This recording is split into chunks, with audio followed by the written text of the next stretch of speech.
If you're fully embracing this year's No Mow May, you might have an area of very long grass with some flowers in it that may have popped up all on their own. However, even if you have areas where you haven't done No Mow May, there are still species in there other than just grass in most gardens. We're going to explore 10 common species that you're likely to find hiding in your lawn, just waiting for that chance to pop up, and maybe how you could potentially tell the difference between some of them. So here we have one of probably the most recognisable out of your lawn, other than perhaps the dandelion, is the common daisy, Bellis perennis.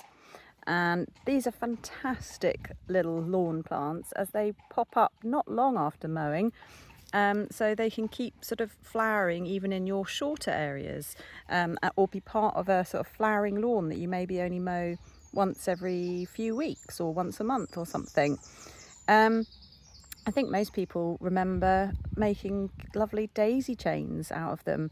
What's really interesting though, for the little humble daisy, is that it's actually lots and lots and lots of flowers all on one stalk.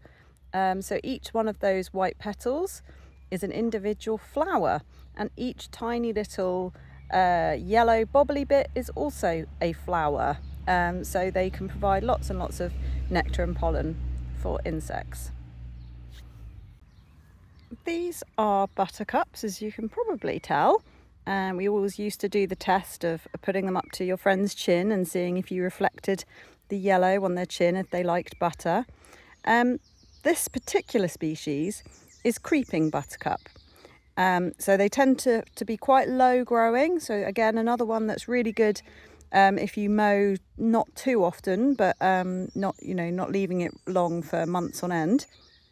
And they have 5 lovely shiny yellow petals with the sepals underneath that nicely cup the petals, which is lovely. And then the leaves of this one are basically made up of 3 different parts. We've got the side parts and then the top part up here. So this whole bit is the leaf, rather than each of these being an individual leaf. These are leaflets, and you can see quite clearly that it's a stalk part going to the final part of the leaf, and also you might be able to make out that it's very grooved as well, that stalky bit, which it's the same underneath the flower. And they're sort of divided into these lobes, and they often have these sort of light and dark splodges on them. So this one is creeping buttercup, Ranunculus repens. Now to one of the more infamous species in your lawn, the dandelion. Now, one of the really interesting things about dandelions is that there's actually about 250 different species of dandelion, and you have to be pretty much an expert to be able to tell them apart, because they're very difficult to tell apart. I certainly can't. And really you can only tell them apart at the best time of year for dandelions, which is sort of March, April time. So during the summer months they look too different from their sort of usual form. But they'll flower all year, and again they're part of the daisy family, and they have multiple flowers all on the tip of this stalk. So each one of these, what looks like a petal of the flower, is actually an individual flower. So if we were to look really closely, we could see that each one of these has its own little set of anthers and stigma and sort of, the male and female parts of the flower. So really great at providing nectar for lots of those bees. And I think most people will recognise it, quite fleshy.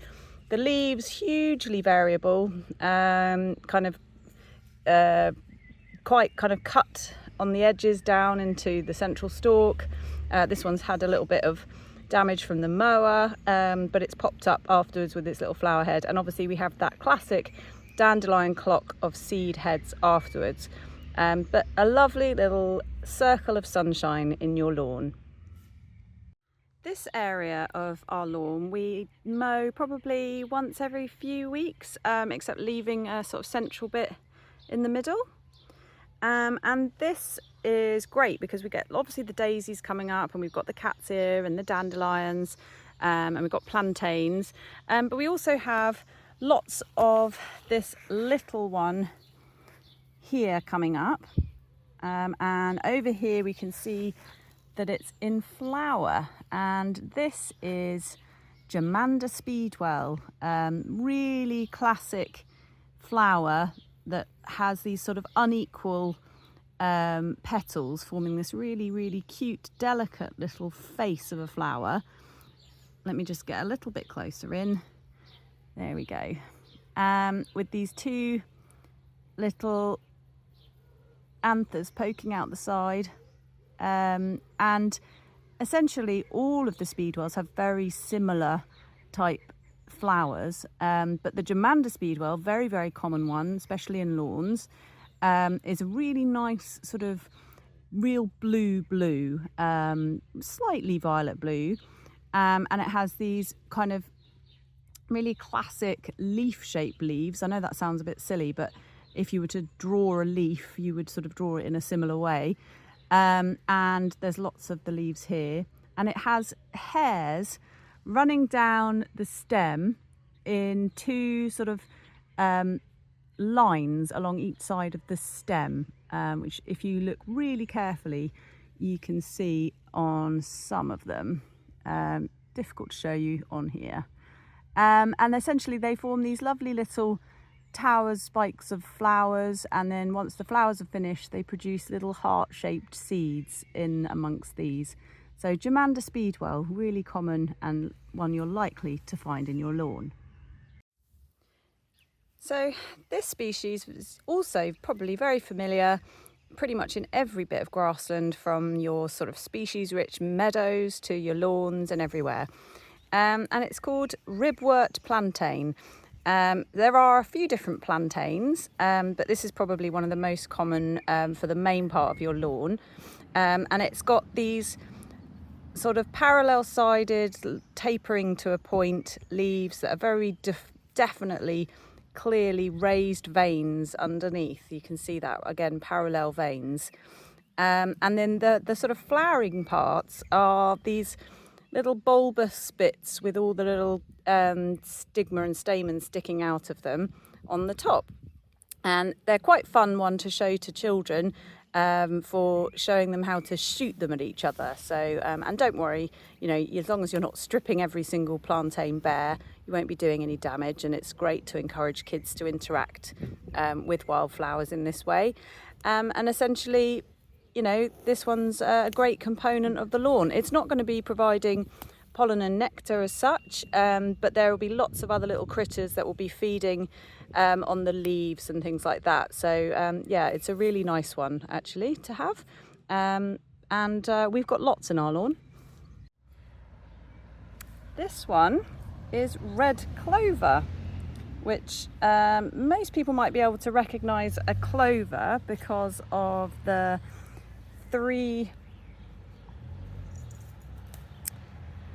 leaves that are made into this 3 leaflet type trifoliate shape, and this one they're hairy, whereas white clover, the leaves don't have any hairs on them.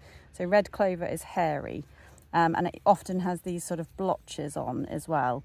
And then the flowers themselves, it's part of the pea family. So each individual flower is like a little mini narrow pea flower if you look at it really carefully. And so again, we've got another one here with a sort of flowering head that's actually made up of multiple different flowers here. So a really great one for pollinators because they can visit this and get lots and lots from it. We've then got a whole group of other little clover type species called either medics or trefoils, and it really depends on where you are in the country to what kind of species you might have, but again often have little yellow pea-like flowers, being that it's the pea family, with these three-lobed leaves with the sort of 3 leaflets, very much like a clover.